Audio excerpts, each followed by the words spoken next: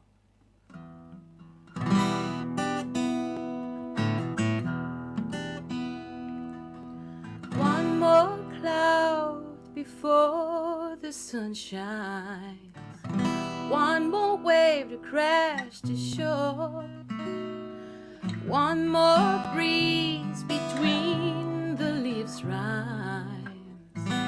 Nothing is as was before. Oh no, no, nothing is as was before. One more prayer before creation. Hold us while we thirst for rain. One more day before salvation. As kingdom comes and love will reign. Yeah, as kingdom comes and love will reign.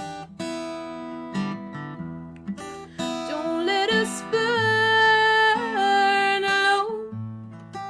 Don't let us burn further on and on.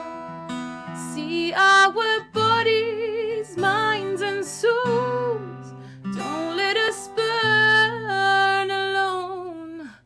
Bring them home.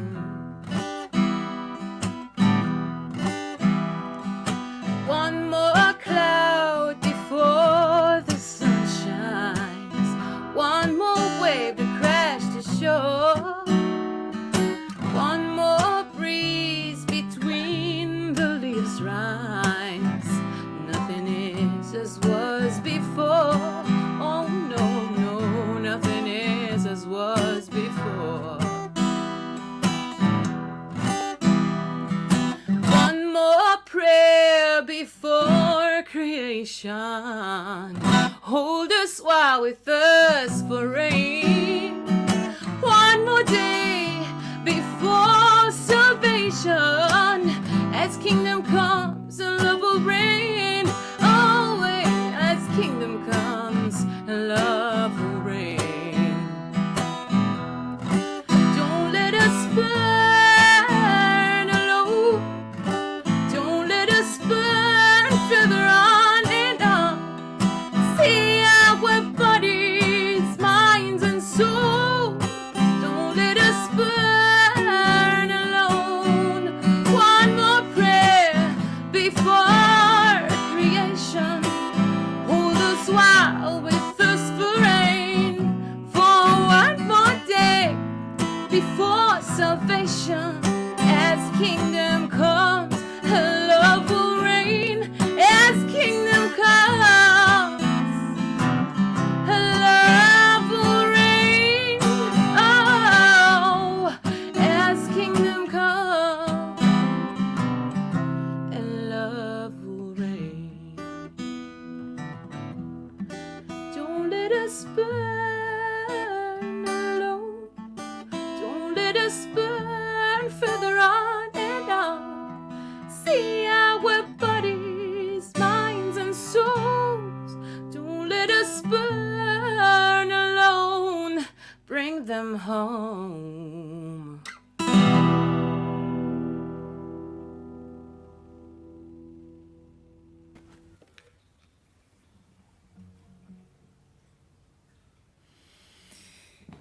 In the midst of these difficult times, may we continue to see the prayer, the divine love coming through us. שיוויתי הוויה לנגדי תמיד. שיוויתי הוויה לנגדי תמיד. שיוויתי הוויה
Good evening, everyone.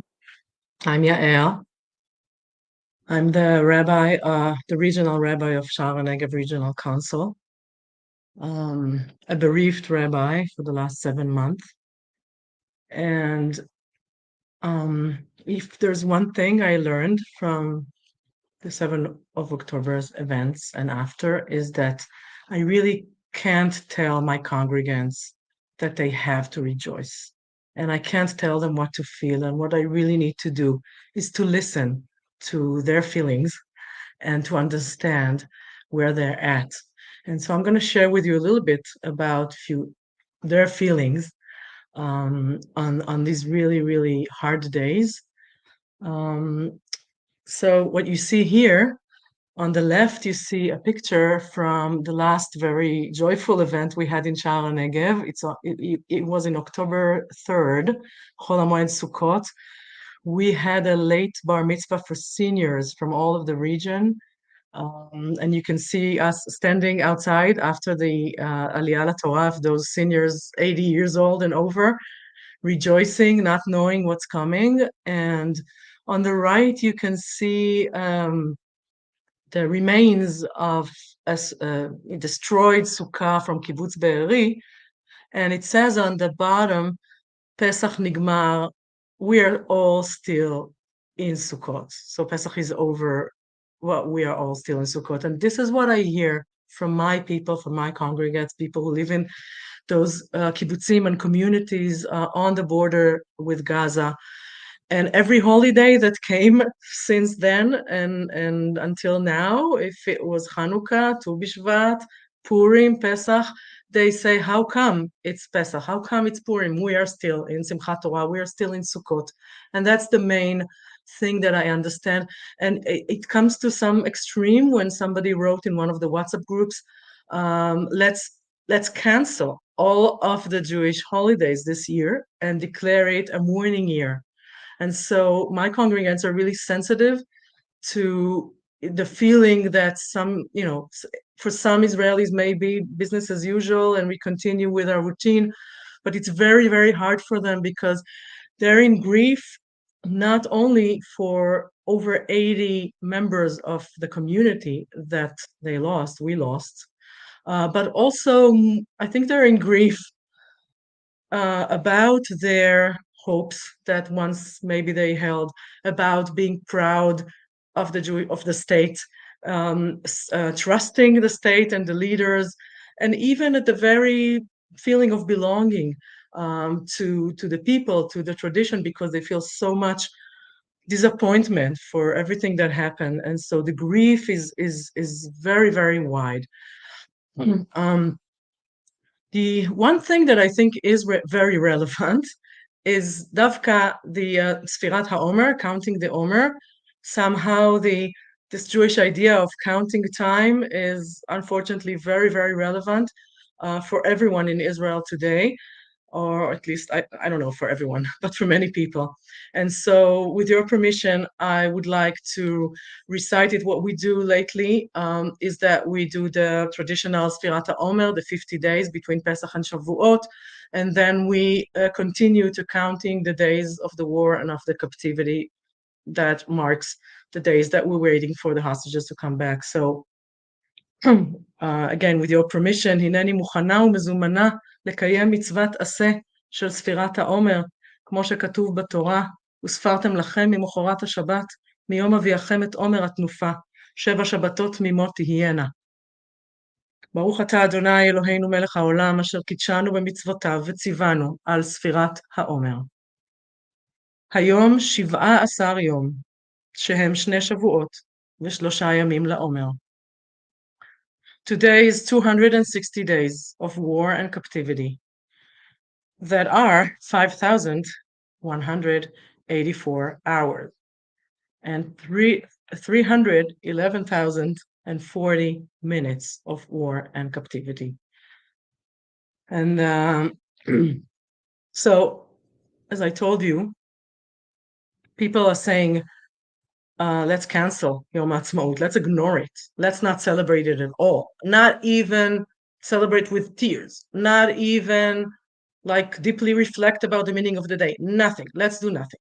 Some people say that. Some other people saying let's mark the day but not celebrate it. So it's going to be a little bit like another Memorial Day, or maybe there will be. I think that we are in times now where crucial days, that what's happening the next days is going to determine whether Yom Ha'atzmaut in Israel is going to look like a celebration or going to look like another memorial, or maybe even events of demonstrations and rebellions in the streets.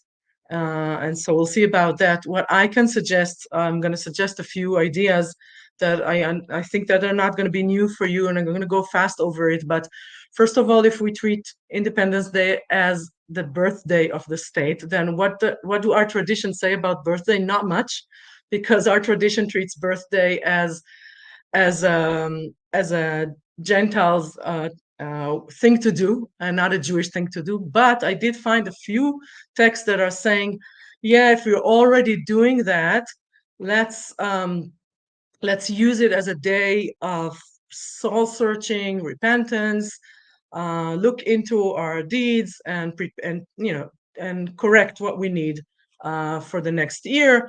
And so I suggest that we use, I had my personal birthday yesterday, and I do identify a lot with the idea that birthdays should be time for reflection on both our achievements and our challenges that lie ahead of us, and get good decisions for the future.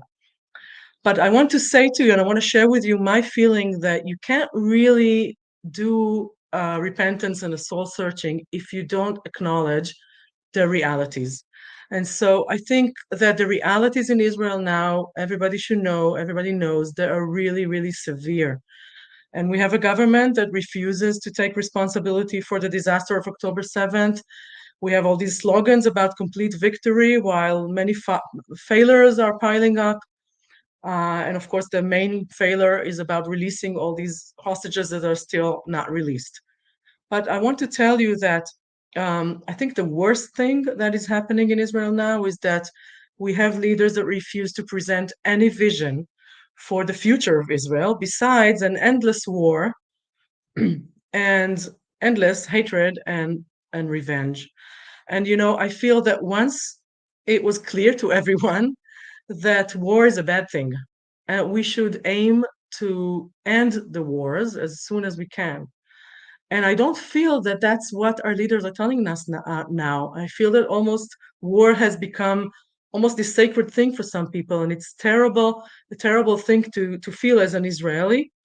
I think that many Israelis, and maybe you feel that as well, our friends, that they feel uncomfortable criticizing Israel because we love Israel so much. And I love Israel so much. I grew up here and I raised my kids here and I served the army. I love Israel, but I think that if we really love Israel, we must look the realities straight in the face. And this is why I'm going to share some images with you. I think it's also our duty to have a vision for the Israel we want to see. And where will we find ideas for this vision? So one of them is the passage that Dr. Nachman Shai has read from the Declaration of Independence. We're not going to read it again. He read it for us.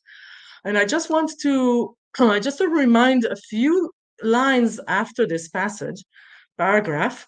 We find other lines that we kind of ignore sometimes when we learn the text of the declaration.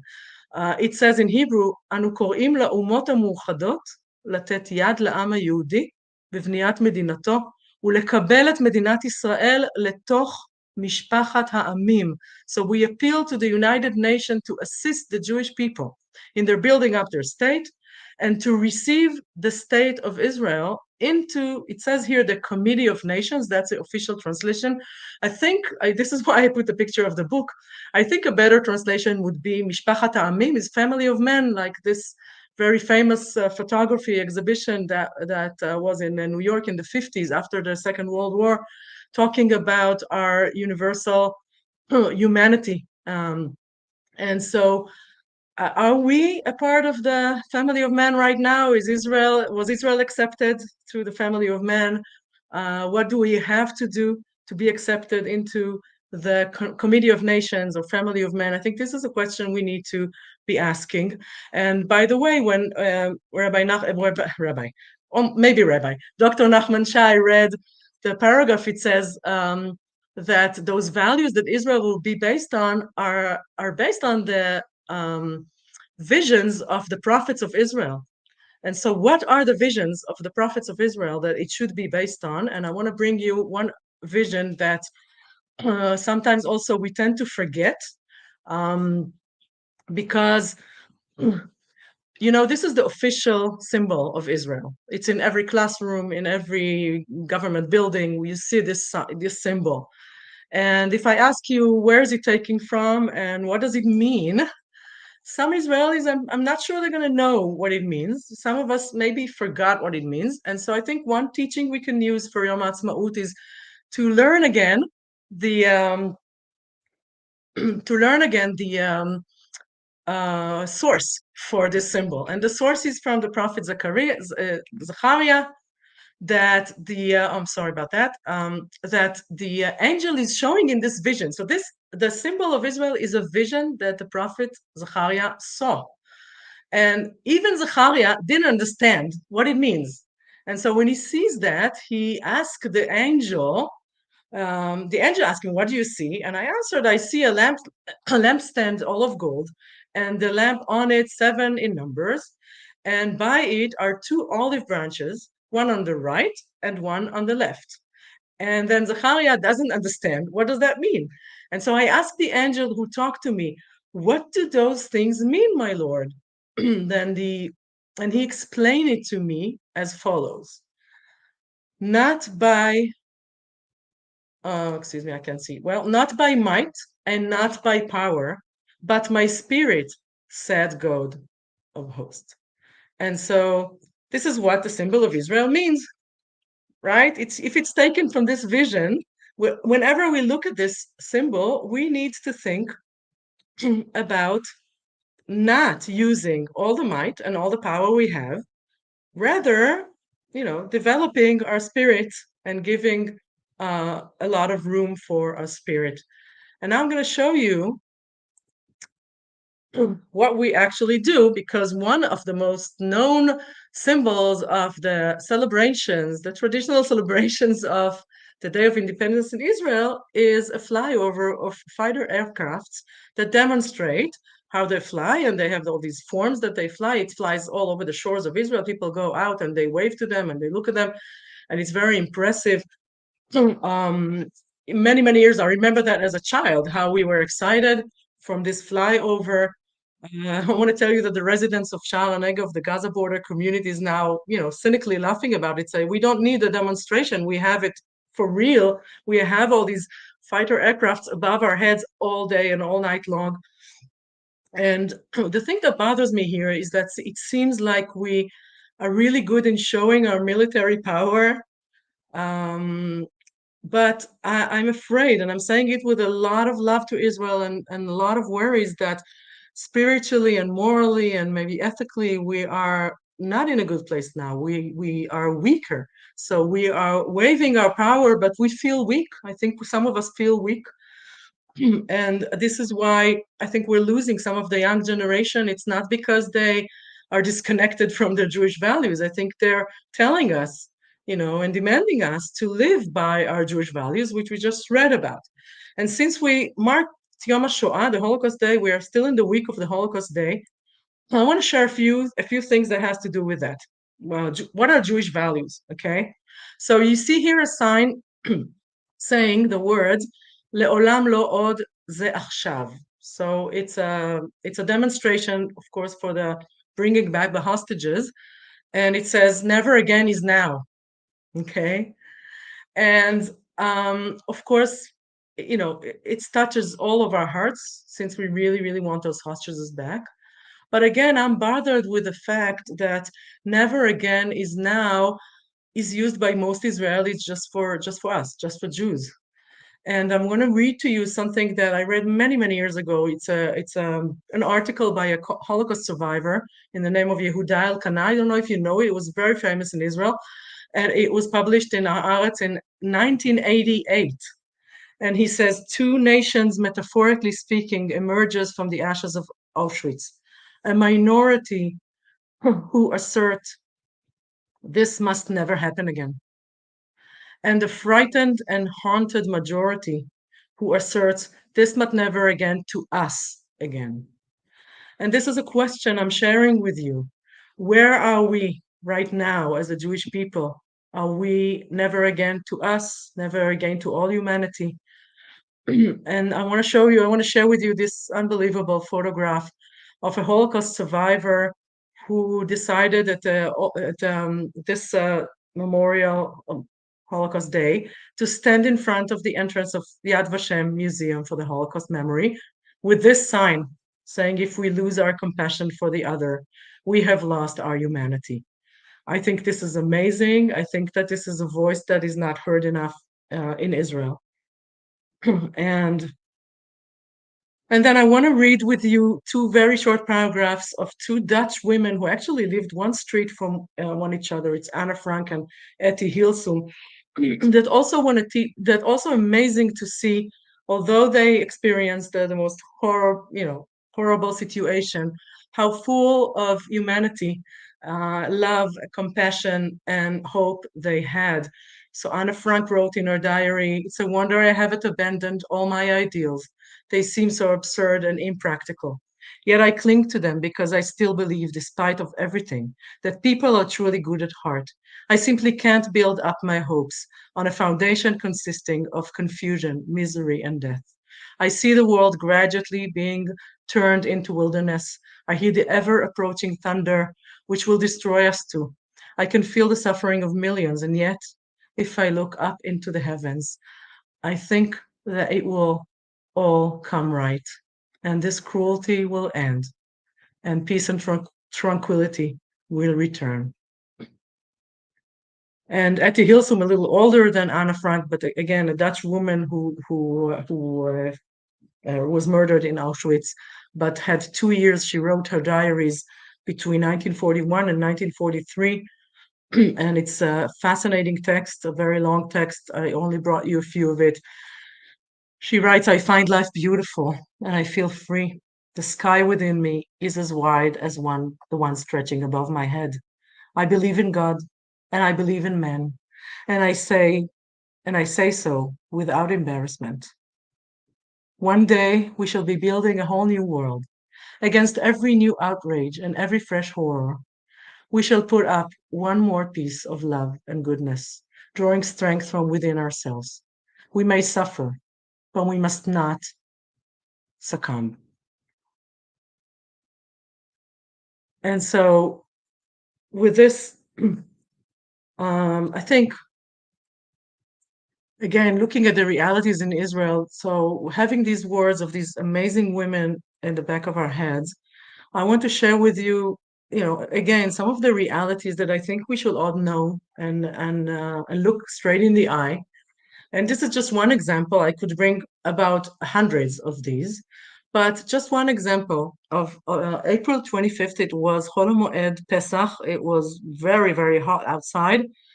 And on the right, you see the ad that was running in some right-wing activist groups saying, "Tzahal kavash, anachnu miyashvim," the IDF conquered and we will settle. So extreme right-wing activists call and want to march into the Gaza Strip to resettle there. And then because some of us heard about this, we organized, or some organizations organized another demonstration that they call it Marching for Life, stopping the war, and trying to avoid, the disaster of resettling the Gaza Strip. And so this happened actually in the Shara Negev Junction. So it's my area. It's the center of the region that I work with. And so I went to participate in that. The big sign says Leman Chaim, for life. And there's a little sign saying don't dare to even think about resettling Gaza. And there are different, just residents of the area and other peace activists just demonstrating to prefer the value of life over endless war and over death. And it was really, really very hot. but very brave people who stood there. And still, we are, I think, a minority in Israel, people calling to prefer the value of life. And you can see here, so that's my sign in the center. Again, it says, "Uvacharta b'chaim." Of course, it's a quote from Deuteronomy 30. God says, I put before you life and death, blessing and curse. Choose life. And so I was happy to see that the hostages organization also choose this as their calling to come out and demonstrate to prefer the lives of the hostages over continuing the war. And uvacharta b'chaim, and you should choose life. And you can also see on the right just one example that there are Israelis who call for ceasefire. But I'm afraid they're a minority. I'm afraid again that the value of choosing life is not clear to all of Israelis, and it makes me worried, but also gives me the place to struggle for that. And I think many of us are struggling now for those values that we all believe in. I want to end this part with showing you this, telling you that I think one of the most important outcomes of October 7th event and the 7 months of war after it is that at least it put the focus on the Israeli-Palestinian conflict and showed us that we cannot continue. We cannot continue the way it was before. That we must resolve and reconcile the conflict rather than maintaining it for all these years. I think my belief, it's a very deep religious belief for me, that the two nations that share this land are both really, really wounded, traumatic, and full of pain and fear. And the scope of death and destruction is unbearable on both sides. And it's time to end this cycle of bloodshed. We are trapped in this ongoing cycle of violence. I believe, in my opinion, there will be no military solution to the conflict, and we must find a way for a political solution that will bring peace and quiet to the area. I think it was Albert Einstein that said, if we can't make peace with the Arabs, we haven't learned anything from thousands of years of Jewish history. So someday, calling to promote peace, so I'll say that in a different way. People tell me, how can we believe in peace? And if you still believe in peace, you must be very naive or stupid. I think believing in peace is not naive. I think believing in peace is the Zionist thing to do. It's a responsible Zionist thing to do, and it's a very serious thing to do. I think that the only peace that we actually have is on the borders where we reach peace agreements. I think we must find a way to stop this cycle of violence so our kids will live in a different Israel. I do not want my kids to continue this cycle. I want to break it. I'm already 53. I'm telling you painfully, I don't know if I'm going to live to see a different Israel, but I'm struggling with everything I can. And I get a lot of encouragement from some Hebrew text, and we want to share with you one now. So my musician, we can take this off. And I just want to explain, if you can put it on just for a minute again. So, our leaders are talking about victory, and the sign you see here, people deciding to put the Israeli flag and saying, the real victory is when we resolve, it says 2 states, but it doesn't have to be 2 states. It could be any solution. Just resolve this conflict, just finish it, finish this cycle of violence and bloodshed. Now, I invite Lenore, my wonderful musician that you heard before, that is now evacuated from her kibbutz Mefarsim and lives for 7 months in a hotel in Herzliya. And this is where she's broadcasting from. Thank you, Lenore. She is very, very much loved by our congregants. She gives them a lot of spirit and encouragement with her singing and soul singing. And so we want to share with you a poem. If you can put the words on the screen. It's by Shaul Chernichovsky, a Hebrew poet, a Zionist Hebrew poet, who was talking also about his dream of peace. And he's telling his beloved one, you can laugh at me that I'm such a dreamer and I dream of peace, but I insist to continue believing it. even if the day is far.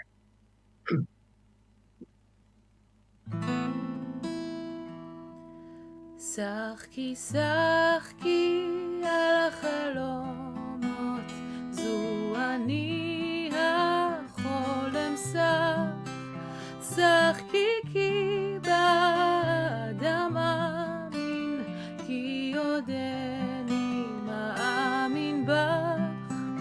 שחקי כי באדם מאמין, כי עודני מאמין בך. כי עוד נפשי דרור שואפת, לא מכרתי על עגל פס, כי עוד אמין גם באדם, גם ברוחו רוח עז. כי עוד אמין גם באדם, גם ברוחו רוח עז. אמינה גם בעתיד, אף אם ירחק זה היום, אך בו יבוא יישאו שלום, אז וברכה לאום מלאום. אך בו יבוא יישאו שלום, אז וברכה לאום מלאום.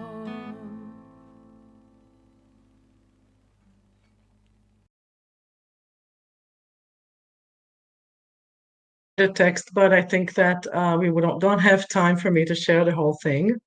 So I'm just going to tell you about it, and I can send it to you later, I think, because I think we're above time. So this is a midrash I wrote about prophecies and about what do prophets hear, and talking about how sad I am about the prophecy that Rivka, our mother, got about this endless struggle and war between her two sons. And how come she heard such a hard prophecy, while we have other prophets like Isaiah who heard the other kind of good prophecies saying, nation should not lift a sword against nation and all of that. And then I talk about the brothers that always used to be in competition and in struggling, but then they found a way to reconcile. So every pair of brothers, like Yitzchak and Ishmael and Jacob and his brothers, found a way to, even after the worst bad feelings and conflict between them, to come back and reconcile. And that's why I continue to talk about how Chernichovsky have kind of made the prophecy that Rebecca heard different when he's saying Isu az uvracha le'om mil'om, instead of le'om mil'om will always be, nation to nation will always be in competition. And he's saying, nation to nation can share blessing. And so, Leo, I'm somehow not able to do it. Can you move to the last slide? Yeah. And we'll sing again the last verse of Chernichovsky, when he actually corrects the prophecy of Rebecca, and he says, Yisru shalom uvracha le'om mil'om, nation to nation will share blessing and peace, instead of being constantly in war. And then we'll pray for shalom b'mromav, and instead of saying yaseh shalom, we might say naaseh shalom, so we will make the peace, because it's really our responsibility. Again. אמינה גם בעתיד, אף אם ירחק זה היום, אך בו יבוא יישאו שלום, אז וברכה לאום מלאום. אך בו יבוא יישאו שלום, אז וברכה לאום מלאום. עושה שלום במרומיו, הוא יעשה שלום עלינו ועל כל ישראל, ואמרו אמן. עושה שלום במרומיו, הוא יעשה שלום עלינו ועל כל ישראל ועל כל יושבי תבל. יעשה שלום, יעשה שלום, שלום עלינו ועל כל ישראל. נעשה שלום, נעשה שלום, שלום עלינו ועל כל ישראל ועל כל יושבי תבל.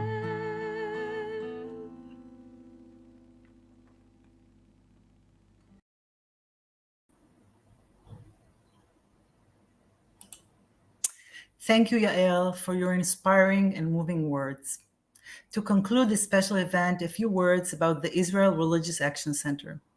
The document which presents the basic values that we aspire to implement is the Declaration of Independence, and especially the paragraph which was quoted both by Dr. Nachman Shai and by Rabbi Yael Vurgan.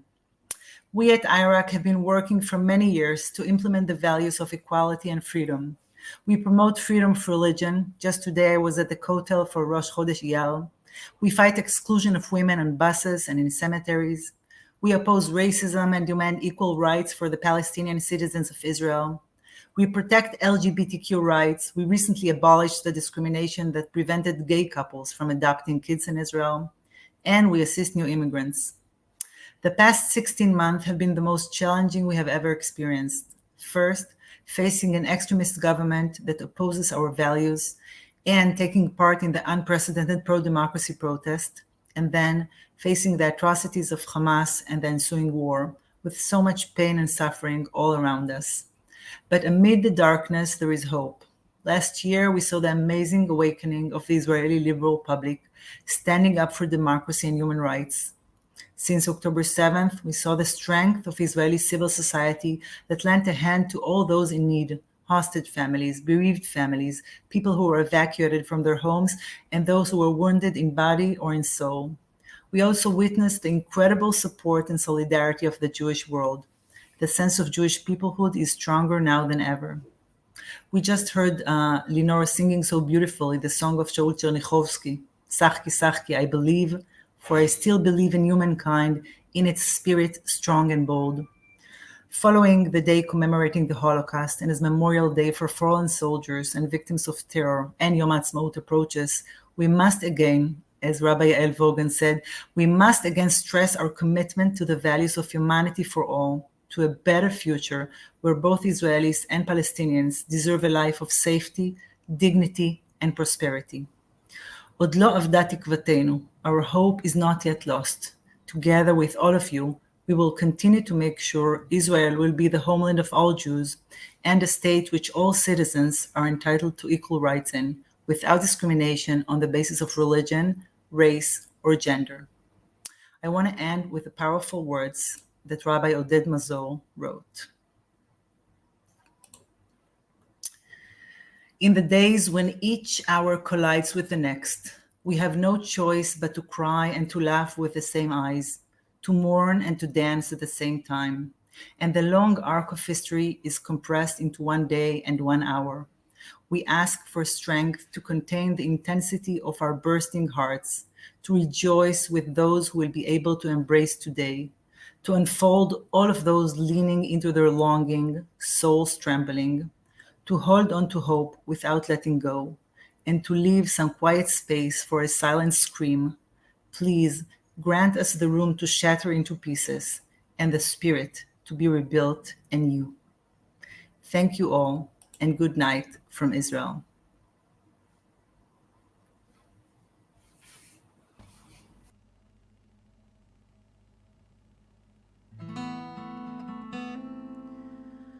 כל עוד בלבב